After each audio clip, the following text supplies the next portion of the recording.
আমাৰ ব্ৰহ্মপুত্ৰ আৰু উপনৈসমূহে যিমান মাটি আমাক সহাইছে এপ্ৰক্সিমেট কোৱা হৈছে যে 4,000 বৰ্গ কিলোমিটাৰ স্কোয়াৰ কিলোমিটাৰ আপোনাৰ এইখিনি মাটি অকল ব্ৰহ্মপুত্ৰতে গৈছে আৰু বাকী নৈবিলাকো লৈ গৈছে এই মাটিবিলাক নিশ্চিতভাৱে এই অঞ্চলত মানুহৰ ঘৰবাৰী আছিল আৰু সেই মানুহখিনি কিন্তু এতিয়া লেণ্ডলেছ হৈছে শদিয়াৰ পৰা ধুবুৰীলৈকে গোটেই অসমত এই বৃহত্তৰ অঞ্চলৰ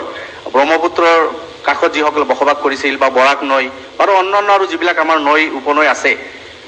ইয়াৰ ইৰ'শ্যনত যিমান মানুহ মানে বেঘৰ হৈছে লেণ্ডলেছ হৈছে ইতিমধ্যে কথাখিনি আলোচনা হৈছে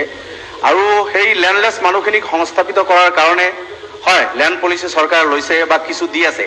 যেতিয়া কিছু মাননীয় সদস্য কৈছে তেখেতসকলৰ অঞ্চলত 2,000 4,000 5,000 লেণ্ডলেছ মানুহক তেখেতসকলে মাটিৰ পাট্টা দিছে ভাল লাগিছে আমাৰ এতিয়া হাজৰিকা ডাঙৰীয়া সমষ্টিত যদি 1300 বা 3,000ক দিছে ভাল লাগিছে সেইখিনি মানুহৰ সমস্যা সমাধান হৈছে বা আৰু কোনো এটা ডিব্ৰুগড় হওক তিনচুকীয়া হওক বা অন্য কোনো জিলাত হওক যদি লেণ্ডলেছ মানুহখিনি যদি নহয় পাইছে বহুতে পাইছে সেইখিনি পাইছে আমি ভাল পাইছোঁ যিহেতু ভূমিহীন মানুহ তেখেতসকলক ভূমি দিয়া হৈছে কিন্তু আমি লগে লগে লক্ষ্য কৰিছোঁ এতিয়াও যেনেকুৱা আমাৰ মাননীয় সদস্য শ্বেৰমান আলী ডাঙৰীয়াই কৈছে আৰু কিছুমান কৈছে বা মই নিজে কৈ আছোঁ মই সমষ্টিত কিন্তু তেনেকুৱা দেখা নাই বহুত মানুহ বেকি নৈ আৰু ইয়াৰ আশে পাশে কিমান গাঁও উঠাই লৈ গ'ল এইবিলাক বেঘৰ হৈ গৈছে মানুহখিনি লেণ্ডলেছ মানুহ অকল নদীয়ে উঠাই লোৱা মানুহখিনি লেণ্ডলেছ তেনেকুৱা নহয় আমি যদি গোটেই ভাৰতবৰ্ষতে আমি চাওঁ অলমষ্ট 20% মানুহ এনেকুৱা আছে যিসকলৰ হাতত নিজৰ মাটি নাই পট্টা নাই অসমতো তাতকৈ ব্যতিক্ৰম নহ'ব 20% আমাৰ মানুহ আছে যিসকলৰ হাতত নিজৰ মাটি নাই এইসকলে মাটি পাব লাগে অন্ন বস্ত্ৰ আৰু বাসস্থানটো মাটিতে হ'ব গতিকে এইখিনি মই ভাবোঁ এটা নিৰ্বাচিত চৰকাৰৰ প্ৰাইম ডিউটি আৰু দায়িত্ব হয় আৰু চৰকাৰে এইখিনি কৰিব লাগে তাতে জাত পাত কাষ্ট কমিউনিটি ৰিলিজন এইবিলাকৰ প্ৰশ্ন নাহে আৰু আহিবও নালাগে মাননীয় উপাধ্যক্ষ মহোদয় গতিকে এতিয়া আমি লক্ষ্য কৰিছোঁ গোৱালপাৰাৰ কথা কালিৰ পৰা আহিছে আনডিভাইডেড গোৱালপাৰা তাতে একোটা সমষ্টিত কিন্তু 10-20 জন মানুহকে পাট্টা দিয়া হৈছে কিছুমান জায়গাত হাজাৰক দিয়া হৈছে কিয় তাতে লেণ্ডলেছ মানুহ বেছি ব্ৰহ্মপুত্ৰৰ যি তাণ্ডৱ শালমাৰাৰ পৰা আৰম্ভ কৰি জনিয়া বাগবৰ আদি কৰি চেঙা এই বৃহত্তৰ গোৱালপাৰা পশ্চিমৰ পৰা আৰম্ভ কৰি যিমান হাজাৰ লাখ মানুহ বেঘৰ হৈছে লেণ্ডলেছ হৈছে এই মানুহখিনি যি হাৰে মাটিৰ পাট্টা পাব লাগিছিল আমি কিন্তু লক্ষ্য কৰিছোঁ তেখেতসকলে পোৱা নাই মই অনুৰোধ কৰিম উপাধ্যক্ষ মহোদয় মাননীয় মন্ত্ৰী মহোদয়ে দৃষ্টি দিব লাগে গোৱালপাৰা আমি সকলোৱে জানো ইয়াৰ বেকগ্ৰাউণ্ড অসমৰ লগত তেখেতসকলে আফটাৰ ইণ্ডিপেণ্ডেঞ্চ আহি মিলিছে ধন্যবাদ দিব লাগে আমি এৰিয়াত তেখেতসকলে নিজৰ মাটি লৈ আহিছে তেখেতৰ গছলতা ঘৰ বাৰী মাটি সম্পত্তি লৈ আহি আমাৰ লগত অসমৰ লগত মিলিছে তেখেতসকলে মাটিও লৈ আহিছে সেইসকল মানুহৰ সতি সন্তান তাত বসবাস কৰা এতিয়া মাটিৰ কাৰণে তেখেতসকলে হাত পাতি ঘূৰি আছে আমি সেইসকলকো কিন্তু মাটি আবণ্টন দিয়া নাই মাননীয় উপাধ্যক্ষ মহোদয় কথা বাৰ্তাবিলাক লক্ষ্য ৰাখিব লাগে যিটো ভূমি নীতি লেণ্ড পলিচি আমাৰ হৈছে পাতে আমি লক্ষ্য কৰিছোঁ ইণ্ডিজেনিয়াছ শব্দটো আছে ভাল কথা আমাৰ কোনো এলাৰ্জি নাই এই শব্দত আমাৰ কোনো এলাৰ্জি নাই কিন্তু তাত কিন্তু কোনো ডেফিনেশ্যন নাই উইদাউট এনি ডেফিনেশ্যন এতিয়া কাক ইণ্ডিজেনিয়াছ আপুনি ট্ৰিট কৰি আছে কি কৰি আছে এই কথা বাৰ্তাবিলাক কিন্তু ক্লিয়াৰ নহয় গতিকে মই ভাবোঁ এটা নিৰ্বাচিত চৰকাৰ যিসকল ভোটাৰ এই দেশৰ চিটিজেন এই দেশৰ নাগৰিক চবৰ প্ৰতি সমান দায়িত্ব আছে আজি কিছুমান জায়গাত ইলেকশ্যন হৈছে হয় নিয়ম অনুযায়ী ইলেকশ্যন কৰিলে আমাৰ মাননীয় অধ্যক্ষ মহোদয় 2 মিনিট টাইম দিয়ক 2 মিনিটত শেষ কৰিম আপোনাৰ ইলেকশ্যন বিভিন্ন জায়গাত হৈ আছে নিয়ম অনুযায়ী হৈ আছে ক'ব লগা নাই কিন্তু এইসকলতো মানুহ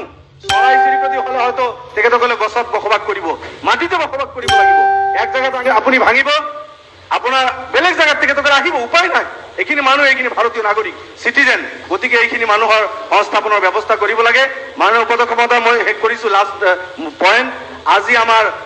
মাটি নিজৰ ঘৰৰ মানুহক আমি মাটি দিব পৰা নাই বা ক'ৰবাত আমি বৈষম্য কৰি আছোঁ ডিছক্ৰিমিনেশ্যনৰ শিকাৰ হৈ আছে আজি জনিয়া বাগবৰ হালমাৰা গোৱালপাৰা বৰপেটা যেনেকৈ পাব লাগিছিল তেনেকুৱা মাটিৰ পট্টা এই ভূমিহীন মানুহ পোৱা নাই কিন্তু আমাৰ মাটি ওচৰ চুবুৰীয়া ৰাজ্য অসমৰ নিচিনা এটা ষ্ট্ৰং ষ্টেট হোৱা সত্ত্বেও মিজোৰামে মাটি দখল কৰি আছে মাননীয় সদস্য কৈছে আজি আপোনাৰ অৰুণাচলে মাটি দখল কৰি আছে গুৱাহাটী আহি নাগালেণ্ডে আমাৰ কইনাদাৰাক ডিমাণ্ড কৰি বিভিন্ন তেখেতসকলৰ ডিমাণ্ড আৰু দাবী এইবিলাক আছে আমাৰ নিজৰ ঘৰখন আমি ৰক্ষা কৰিব পৰা নাই ইফালে নিজৰ মানুহক আমি মাটিৰ পট্টা দিয়া নাই আনফালে নিজৰ ষ্টেট নিজৰ লেণ্ড নিজৰ মানুহখিনিক আমি এইখিনি কৰিব পৰা নাই এইখিনি দৃষ্টি দিব লাগে আৰু আগত কথাটো আহিছে তাতে বসবাস কৰা যিসকল মানুহ তাতে আছে দিল্লীৰ লগত আলোচনা কৰি ডবল ইঞ্জিনৰ চৰকাৰ তাত বৰ্ডাৰ এৰিয়াত থকা বসবাস কৰা মানুহখিনিক মাটিৰ পট্টা দিয়াৰ ব্যৱস্থা কৰিব লাগে যদি কিবা টেকনিকেল অসুবিধা আছে যাতে আমি আমাৰ মাটি আমাৰ ৰাজ্যৰ সীমা আমি যাতে সেভ কৰিব পাৰো তাৰ কাৰণে সীমামূৰীয়া যিসকল মানুহ তাত থাকিব বিচাৰে এই সকলক তাতে জাগা দি আমাৰ জাগা আমি প্ৰটেক্ট কৰিব লাগে লগতে আমাৰ যিবিলাক ৰেভিনিউ সাৰ্কেল চলি আছে মই মন্ত্ৰী মহোদয়ক অনুৰোধ কৰিম এইটো আপোনাৰ ৰিঅৰ্গানাইজেশ্যনৰ বহুত দৰকাৰ আছে মই এটা এক্সাম্পল দিছো মোৰ জনিয়া সমষ্টিৰ কলগাছিয়া ৰেভিনিউ সাৰ্কেলৰ আণ্ডাৰত বাঘবৰৰ বহুত দূৰৰ এলেকা সোমাই আছে আৰু মোৰ কলগাছিয়াৰ একেবাৰে ওচৰৰ গাঁও গৈ মন্দিয়া সময় আছে গোটেই অসমত এনেকুৱা আছে গতিকে ৰিঅৰ্গানাইজেশ্যন যদি কৰা হয় এই সাৰ্কুল বিলাক ঠিক ঠাক হ'ব আৰু সাৰ্কুল অফিচ বিলাকত মাটিৰ পাৰমিশনৰ পৰা আৰম্ভ কৰি পাট্টা এইবিলাকৰ পৰা আৰম্ভ কৰি যিবিলাক চলি আছে এই প্ৰতি মাননীয় মন্ত্ৰী অলপ নজৰ দিব লাগে স্বচ্ছ কৰিব লাগে ডিপাৰ্টমেণ্টটো আমাৰ ওচৰত বহুত অভিযোগ এইবিলাক আহি থাকে গতিকে আপোনাৰ ডিপাৰ্টমেণ্টটো এই সাৰ্কুল অফিচ বিলাক বা ষ্টাফ বা মানুহ সৰ্বসাধাৰণ সুযোগ লৈ ভিক্টিম নবনা ইয়াৰ প্ৰতি মাননীয় মন্ত্ৰী মহোদয় দিব লাগে এইখিনি কৈ মাননীয় মন্ত্ৰী উপাধ্যক্ষ মহোদয় মই শেষ কৰিছো যে মই আগত কৈছো যে ইণ্ডিজিনিয়াছৰ আলম লৈ যাতে এটা সেকশনক ডিপ্ৰাইভ কৰা নহয় আৰু এইটো কৰিলে মই ভাবো এইটো ভায়োলেশন অফ দা কি হ'ব আপোনাৰ কনষ্টিটিউচনেল প্ৰভিজন ভায়োলেশন কৰা হ'ব তেনেকুৱা যাতে কৰা নহয় ভাৰতীয় নাগৰিক যিসকল ইণ্ডিয়ান চিটিজেন যিসকলৰ ভোটাৰ লিষ্টত ঠিক আছে হ'ব নাম আছে এইসকল লেণ্ডলেছে সমানভাৱে উইদাউট এতিয়া মাননীয় সদস্য লাগে এইখিনি কোৱা মোৰ বক্তব্য সামৰিছো ধন্যবাদ